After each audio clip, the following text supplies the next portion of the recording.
সূরা ইব্রাহিম অধ্যায় নম্বর 14 আয়াত নম্বর 34। যদি তোমরা আল্লাহ তাআলার অনুগ্রহ গণনা করো তার সংখ্যা নির্ণয় করতে পারবে না। তাহলে সামান্য কিছু সাহায্যের জন্য বাবা মাকে যদি আমরা এত ভালোবাসি, আল্লাহ সুবহানাহু ওয়া তাআলাকে কত ভালোবাসা উচিত। ভালোবাসা বিভিন্ন রকম। আমরা মানুষরা পশু পাখিদেরও ভালোবাসি, মানুষদেরও ভালোবাসি।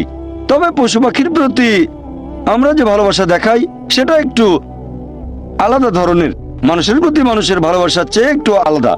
একইভাবে আল্লাহ সুবহানাহু ওয়া তাআলার প্রতি ভালোবাসা, এটা মানুষের প্রতি মানুষের ভালোবাসার চেয়ে বেশ আলাদা হবে। এটার অবস্থান অনেক উপরে।